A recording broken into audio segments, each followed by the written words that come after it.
Sahib, Dav Gimel Amud Aleph, bonjour. Hier, nous avons parlé hier et avant-hier d'ailleurs, de Or l'herba Assar. Pourquoi est-ce qu'on dit Or l'herba Assar?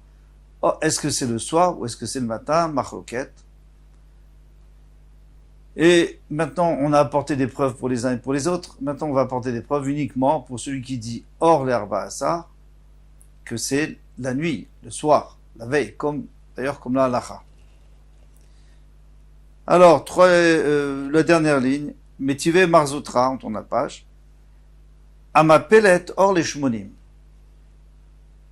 Alors, une petite introduction. Une femme qui a eu un enfant, si c'est un garçon, eh bien, tout le sang qu'elle va avoir pendant une semaine, il sera du sang tamé. Et après la semaine, pendant les 33 jours qui viennent, ça sera du sang tahor, parce que c'est le sang de l'accouchement. Et ça fera en tout 40 jours. Le 40e jour, donc c'est terminé, on repart normal. S'il y a du sang, c'est tamé. Mais avant ça, le 41e jour, il faut apporter des corbanotes. Un korban Ola et un korban Khatat. Bon, il faut apporter 2 corbanotes. Donc on attend les 40 jours et le 41e jour, parce qu'on ne peut pas apporter le soir, donc on apporte le matin, la journée du 41e jour. Si c'est une fille, il y a 14 jours de Touma, Dam Tamé. Ensuite, on a 66 jours que le sang est tahor. Et ensuite, le 80e jour, ça se termine. Le 81e jour, le matin, on apporte ces 2 corbanotes. Elle apporte ces 2 corbanotes qui sont Ola et Khatat. Maintenant, ce qui peut se passer, c'est qu'elle peut avoir, au bout de 2 semaines, disons, pour un garçon, c'est pas possible. On va voir tout de suite pourquoi. Mais après une fille, elle peut très bien retomber enceinte au bout de 14 jours. Et bon, c'est exceptionnel. Au bout de 14 jours. Et au bout de 40 jours, c'est-à-dire 40 jours après ces 14 jours, c'est-à-dire avant la fin de la période où elle était au rat, eh bien, elle peut avorter. Et si elle avorte, alors à ce moment-là, après 40 jours, ça s'appelle un avorton. Et à ce moment-là, elle doit apporter aussi 2 corbanotes pour l'avorton. Alors si c'est avant le 80e jour, alors elle n'a pas besoin d'apporter parce qu'elle apporte déjà pour les 2. C'est comme si elle avait eu des jumeaux. Mais si c'est après et qu'elle a déjà l'obligation d'apporter le premier korban, les 2 premiers corbanotes, et qu'après elle a eu un avortement, eh bien elle doit apporter encore 2 corbanotes en plus, ça fait 4 en tout. Donc à Mapellet, le gros problème entre Beth Shammai et Beth Hillel, c'est de savoir quand est-ce qu'on passe des 80 jours au 81e jour. Alors, logiquement, c'est le soir. Hein. Dès que se termine le 80e jour, et on sait bien que les jours dans la Torah vont d'après le soir, donc dès que c'est le soir, la veille du 41e jour, eh bien, c'est fini. Il faut réapporter un korban s'il y a un avortement. À Mapellet Or les Shmonim Be'echad. Donc la veille, ici c'est évident que c'est la nuit, la veille du 81, Bet Shammai Potrim et Korban. Bet Shammai rend pas tour du Korban, ou Bet Hillel Mechayvim et Bet Hillel Rentrève. Bet Hillel Rentrève, c'est normal, parce que les 80 jours sont terminés. Maintenant, tu as une obligation d'apporter un korban. Alors, s'il y a un avortement, il faut apporter un autre korban. Amroulaim Bet Hillel et Bet Shammai, Maishna Or Shmoni Ve'echad, Mish Yom Shmoni Ve'echad. Donc, Bet Hillel a dit à Bet Shammai, mais quelle différence? Si elle a un avortement Or Shmoni Ve'echad, c'est-à-dire la veille de 80, Miyom Shmoni Ve'echad, que le jour de Shmoni Ve'echad. Ça, c'est la question de Beth Hillel. En tout cas, on voit clairement que Or, c'est la nuit. Im Shiva lo letuma, lo yishvelo le korban. Puisque la Touma c'est terminé maintenant, c'est fini, on n'a plus l'exonération des 80 jours. Alors, on n'a plus aussi l'exonération du korban, il faut apporter un nouveau korban. Et qu'est-ce qu'il va dire Beth Shammai? Beth Shammai va lui répondre, il va dire, mais tu peux pas apporter un korban la nuit. Tu peux apporter que le jour. Donc le chiyuv du korban, il va vraiment se mettre en place. L'obligation du korban, ça sera demain matin. Donc c'est demain matin qu'on commence à compter. Et si cette nuit, elle a un avortement, eh bien, Elle n'a pas besoin d'apporter un deuxième korban. Bon, on ne va pas rentrer dans la discussion. En tous les cas, Bideka Ambre Betil et Betchamay, puisque Betil a dit Betchamay Maishna Or Shmonim, qu'il y a différence entre Or Shmonim Vechad, entre la veille du 81, Miyom Shmonim Vechad, du jour du 81. Shema Mina, tu peux dire d'ici que Or Urtaou, que Or c'est le soir. Shema Mina, tu peux déduire de toute façon, on ne peut pas aller contre là. Et encore, il y a un autre, on va voir encore plusieurs preuves. Mais Tive Yachol Yenechal Or Leshlishi. Alors, il y a on apporte ici deux korbanot. On va parler de deux korbanot. Korban Shlamim, donc c'est un korban qu'on apporte. Quand on a envie, on peut apporter un korban Shlamim pour faire Shalom avec Hachem. Et ce korban Shlamim, on peut le manger. Donc on l'apporte le jour. Donc on peut le manger toute la journée.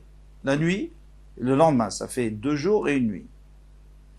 Par contre, quelqu'un qui a été sauvé d'un danger, par exemple quelqu'un qui était en mer, ou un accident, ou une maladie, et donc lui il apporte un korban Toda pour remercier.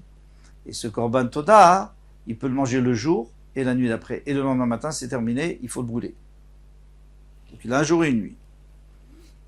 Alors, Yachol Yenechal Or Leshishi. Moi j'aurais voulu dire que le korban Shlamim, on peut le manger le jour, la nuit, le jour et la nuit d'après. Pourquoi? On va voir pourquoi. Vedinhu. Parce qu'en vérité, je peux faire une comparaison. Ça s'appelle Binyanav. C'est une des façons de comprendre la Torah. Zvachim nechalim leyom echad. Vous êtes d'accord avec moi que les zvachim, en l'occurrence le korban toda, on peut le manger 1 jour, ou 1 jour et 1 nuit. Les shlamim nechalim leshteyamim. Et les shlamim, donc 2 jours. Mal alanayla charayom, de la même manière que lorsqu'on t'a dit 1 jour pour le toda, mais tu es la nuit encore en plus. Bien que la nuit ne fait pas partie du jour, c'est la nouvelle jour, c'est le nouveau jour. Et on lui a donné la nuit. Afkan naïla charayom, ici aussi. On t'a donné 2 jours et la nuit d'après. Donc il y a 2 jours et 2 nuits. Talmud Lomar, c'est pour ça que la Torah vient nous dire, Biyom zivchachem, yachel, le jour où vous le sacrifiez, vous le mangerez, il sera mangé. Ou même achorat, le lendemain, aussi. Vanotar, et ce qui reste, adiom, jusqu'au jour. Alors ici, qu'est-ce qu'il dit le pasouk? Adiom ashlishi, baesh yisaref. C'est-à-dire quoi? Be'od yom u ne'echal, ve'no ne'echal le'or shlishi. Parce qu'il y a écrit biom zifrachem yachel ou mimachorat le lendemain. Mais il n'y a pas écrit que la nuit d'après. Donc tu peux pas manger la nuit la veille du 3e jour. Yachol yisaref miyad. Alors dans ce cas-là, il faudrait le brûler tout de suite.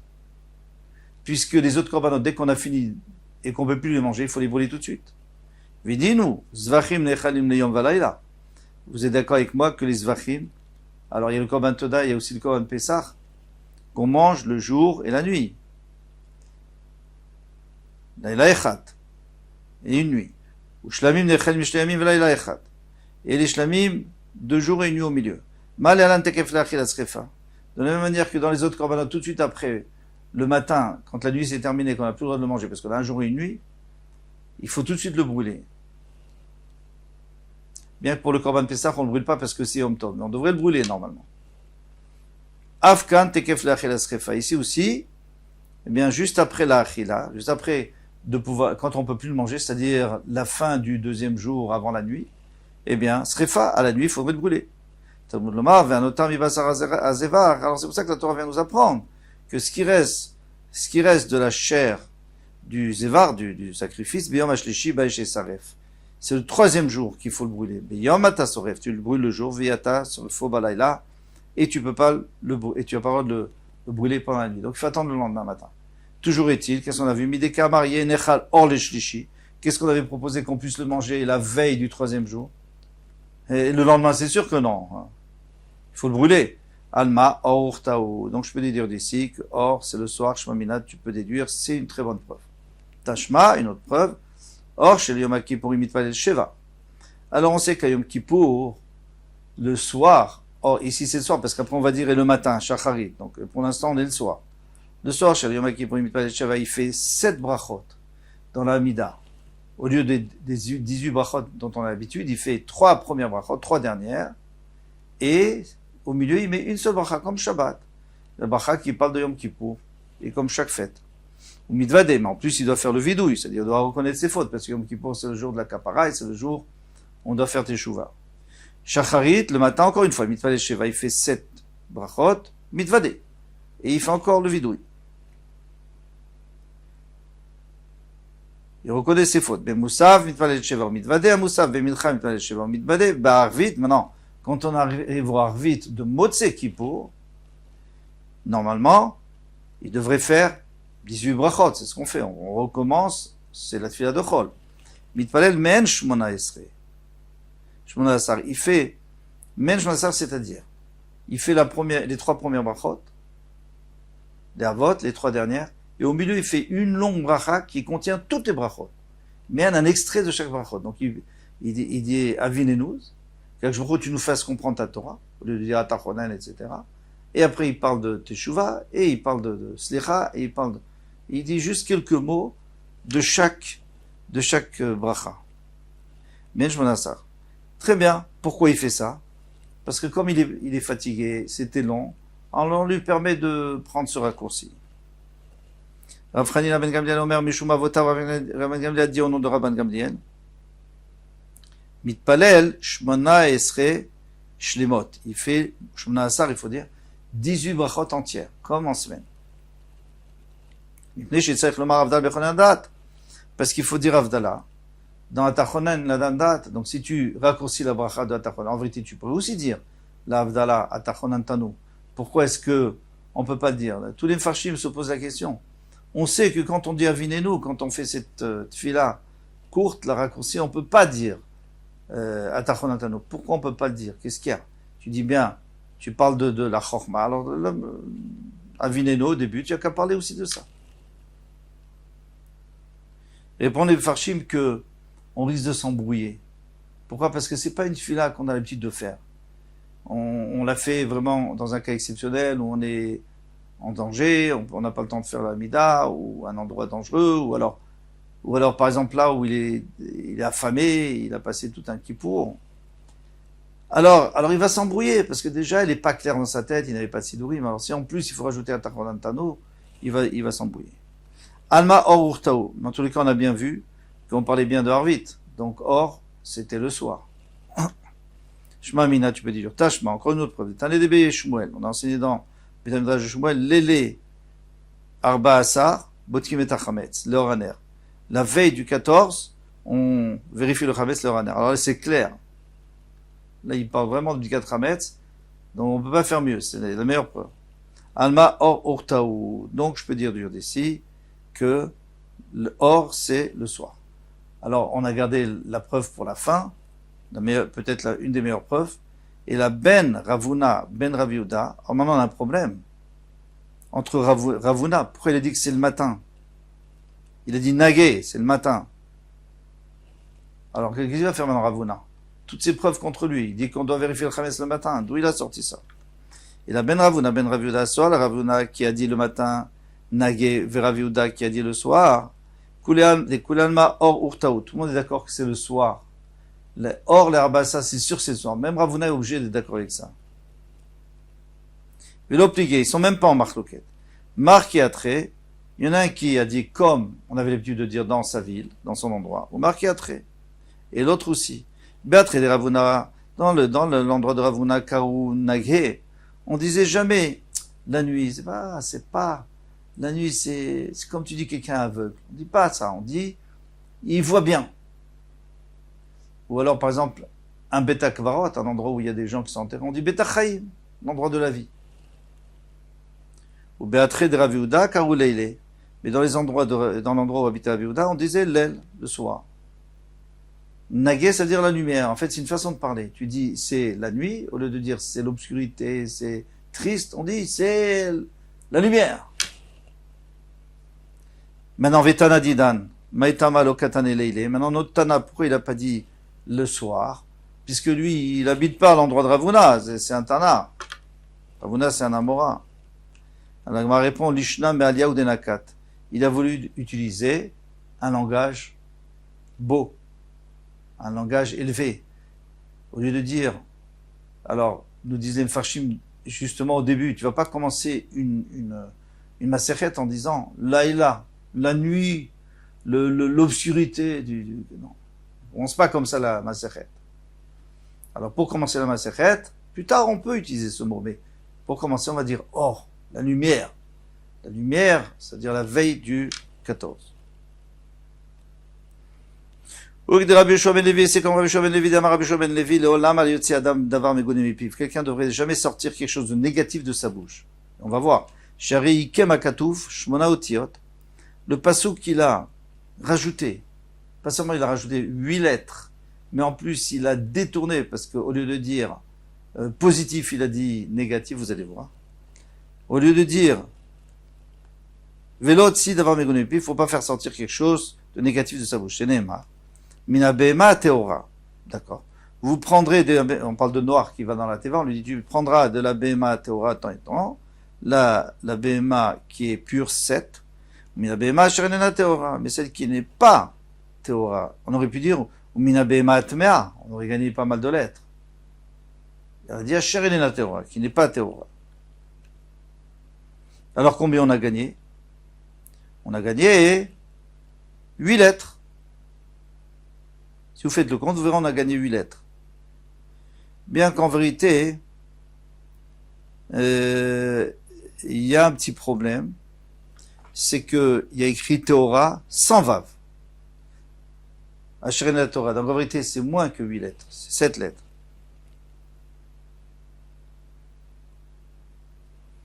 Alors, et puis de réponse, le Maharshal lui dit qu'en vérité, on n'était pas obligé de dire Mina Behema Ha Temea. On aurait pu dire Mina Behema Temea. Donc ça ferait déjà une lettre de moins. Donc on se retrouve avec ces 8 lettres. Rafapa Omer Tesha. Amar Tesha lui dit qu'il y a 9 lettres. Shinemar qui est. Rafapa lui dit qu'il y a un endroit où on a rajouté 9 lettres. Shinemar, comme il est dit, qui est Ba Ish Asher Lu Yetaor. Qui est Bach. Et lorsqu'il y aura en toi un homme qui n'est pas Taor, donc il est obligé de sortir du campement, il fallait dire Ishtame, c'est tout. Qui est Bach Ishtame. Il y aura un homme Tamé. Pourquoi tu dis Asher Loïe Taor? Il y a 9 lettres en trop. En vérité, il y en a 10. Parce que dans Tamé, il n'y a que 3 lettres. Taor, il y a 4 lettres. Donc à part les 9 lettres, il y en a encore une en plus là. Le Torah Traim répond, il dit que en vérité le Vav on l'utilise pour une dracha, pour une autre dracha. Mikre Laila, donc une chose qui lui est arrivée la nuit, de la Touma qui lui est arrivée la nuit. Point. Ravina Amar Esser. Ravina il dit, non, on en a 10, pourquoi Vav de Taor? Parce que lui dit que le Vav de Taor, il fait partie, il est en trop. Il l'utilise pas pour autre chose. Donc ça fait déjà 10. Ravacha Bar Yaakov Amar Shesh lui dit, on arrive même à 16. Chez les voir comme il est dit, qui amar mikrehu bilti taor, hu kilo taor. Alors, Shaul Hanavi, lorsque David Amelech n'est pas venu, il savait très bien pourquoi il venait pas, parce que David Amelech ne voulait pas se faire tuer par Shaul. C'était au moment où il voulait le tuer. Eh bien, il n'est pas venu à Rosh Chodesh. Rosh Chodesh, tout le monde venait pour la Seouda chez le roi. On était invités. Tous ceux qui étaient proches du roi, ils étaient invités. David Amelech aussi. David n'était pas encore officiellement le roi, mais lui, il était invité, il n'est pas venu. Et pourquoi il n'est pas venu? Alors, il y avait 2 jours de Rosh Chodesh. Le premier jour, qu'est-ce qu'a dit Shaul HaMelech? Il a dit Mikrehu bilti taor, hu kilo taor. Ça veut dire qu'il lui est peut-être arrivé la nuit, qu'il n'était pas taor, et comme il n'est pas taor, il n'est pas venu. Parce qu'on ne peut pas venir chez le roi tamé. D'abord, c'est pas respectueux, et en plus il y avait pour pas entamer la nourriture. Alors il a dit peut-être c'est pour ça qu'il n'est pas venu, mais il aurait pu dire Mikre Tamehu, il est arrivé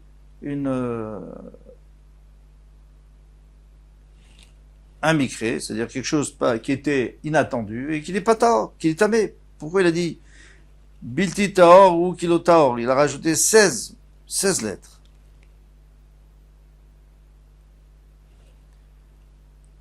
Maintenant, le problème c'est, s'il y en a un qui a 16 lettres, alors pourquoi au début on a dit, Rabbi Yoshua ben Levi a dit 8, alors Papa a dit 9, et là il dit 16, mais pourquoi tout le monde n'a pas dit 16? Là, ça c'est facile, pourquoi? Parce que Shaul HaMelech c'est dans le Nach, Nous, on sait bien que dans le Nar, dans les Nevi'im ou les Ktuvim, on fait pas tellement attention aux lettres comme dans la Torah. Ou aux mots en trop. Donc, souvent, on se répète. Donc, ça, c'est c'est vrai qu'il y en a 16, mais c'est pas une preuve tellement forte. Donc, on préfère se rabattre sur la Torah. D'accord. Donc, Rav Papa et Rabbi Shimon ben Levi, ils ont parlé de la Torah. Très bien. Maintenant, Rav Papa, il en a 9 quand même. Et Rabbi Shimon ben Levi, il en a que 8. Pourquoi est-ce que Rabbi Shimon ben Levi, pourquoi Rav Papa a préféré dire 9 et lui, il a préféré dire 8? Il dit, bon, il a préféré 9, c'est normal, parce que 9, c'est plus que 8. Et d'après Rabbi Shimon ben Levi, pourquoi 8? Parce qu'il a préféré parler de la BMA. Parce que de parler d'un homme, c'est un peu normal de ne pas dire qu'il est tamé. C'est pas très gentil. Tandis qu'une BMA, j'aurais pu croire que quand on parle d'une BMA, alors on peut dire qu'elle est tméa. Qu'est-ce qu'il y a? Un âne, c'est une BMA tméa. C'est pas, il n'y a rien d'honteux. Il nous sert, le cheval, la même chose. Il nous sert énormément, mais c'est, alors c'est pour nous dire que même dans ce cas-là, la Torah, elle fait attention. On continue. Tania, de Rabbi Ishmael, on a mis sa père Adam Bilshon Nekia. Alors, on va dire qu'un homme, il doit toujours parler avec la Shon Nekia, avec un langage propre.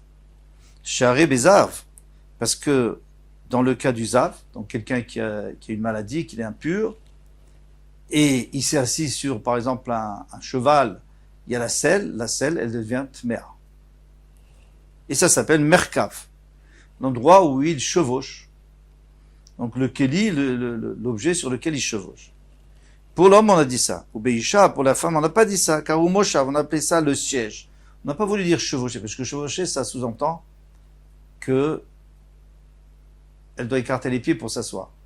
Et une femme, normalement, elle chevauche en Amazon. Donc on ne dit pas Merkav, on dit Moshav. C'est plus joli. Pour pas faire allusion au fait qu'elle doit ouvrir les pieds. Veomer. Et on amène une deuxième preuve. Vatifrar les shonarumim. Il faudra expliquer pourquoi on amène tellement de preuves. Vatifrar les shonarumim. Et tu choisiras un langage rusé, en réalité intelligent. Alors ici, c'est Eliphaz, à Thémani, qui dit à Yov. Il dit, il faut parler, il faut faire attention, utiliser des mots propres. Veomer. Et encore une autre, troisième preuve, Vedatz, Fatay, Barour, Milelu. Et donc, mes lèvres, elles vont dire des choses qui sont barour, qui sont pures, c'est-à-dire que j'ai purifié. Je fais attention aux mots qu'il ne faudrait pas dire. Maïve Omer. Alors, on m'a demandé pourquoi on a besoin de nous dire 3 preuves. Ça y est, on a vu une preuve, ça suffit. Si tu me dis, mais ça c'est pour la Torah. C'est-à-dire quand on dit Dvar Torah, la Torah, elle parle d'un Zav et tout, alors elle fait attention. Aval B'derabanan. Mais là-bas, la Shonarumim, c'est le langage intelligent, c'est le langage des Rabbanan. Alors eux, les Rabbanan, ils n'ont peut-être pas l'obligation. Alors je t'apprends, hein. Lo, peut-être qu'ils n'ont pas besoin de faire attention. Tashma, viens, écoute. Veomer, vatifrar les Shonarumim, c'est pour ça qu'il a rajouté, et tu choisiras le langage intelligent. Et si tu me dis, ok, d'accord, quand les Rabbanan nous parlent des vrais Torah, je suis d'accord. Aval Alma, mais quand on parle de n'importe quoi, on discute dans la vie. Non, on n'est pas obligé, on peut utiliser n'importe quel terme. Omer, et c'est pour ça qu'il a rajouté Vedatz, Fatay, Barour, Milelu. Il dit quand mes lèvres parlent toujours, même quand je parle d'autre chose, qui n'a pas de rapport avec la Torah et avec les divrei Torah, eh bien, il faut aussi faire attention. Ou Beisha l'octive ba merkav, maintenant on a une grosse kushia. Tu m'as dit que pour la femme, on n'a pas utilisé le mot merkav parce que chevaucher, c'est pas joli. Vactive, attaque comme Rivka, Rivka se levait Narotea et ses servantes, Vatirkavna, et elles ont chevauché les chameaux. Ah, tu vois bien qu'on parle de chevaucher dans la Torah. Atam, Bishum Biatuta, des Gmanim, puisque là-bas ils ont peur qu'elles sont très élevées, c'est très haut le gamal. Donc, c'est pas comme un poney. Ou Chai, c'est l'habitude. C'est l'habitude. Alors quoi, c'est l'habitude? C'est l'habitude de chevaucher et de pas monter en Amazon. On peut pas. Ah, alors la Torah, elle veut pas mentir. Donc elle a dit, elle a chevauché. Ve'akti va'ikach Moshe tishto vedbana ve'archive malachamo. Moshe Rabbeinu a pris sa femme, Tzipora, et ses enfants, il les a fait chevaucher sur l'âne pour les amener en Mitzrayim. Finalement, il les a ramenés à la maison. À Tam, là-bas, Mishum banav uchau, puisqu'il y avait ses enfants, donc c'est l'habitude de dire qu'ils chevauchent. Bien sûr, les enfants ils chevauchent, ils ne vont pas s'asseoir en Amazon. Voilà, donc tout ce qui, chaque fois qu'on parle de quelque chose de pas très tsniout, là oui, on fait toujours attention, quand on a le choix. Mais lorsque c'est juste le problème de Bemat Mea ou Bema Shananat Mea, ça on fait une fois. Une fois, Hachem l'a fait pour nous montrer, la Torah l'a fait pour nous montrer qu'il faut faire attention à notre parole, mais après elle va pas à chaque fois dire. Elle va souvent dire tamé dans la Torah, parce qu'on ne peut pas se permettre de chaque fois rajouter. Chaque lettre compte dans la Torah. Voilà pour aujourd'hui. Kol Tuv.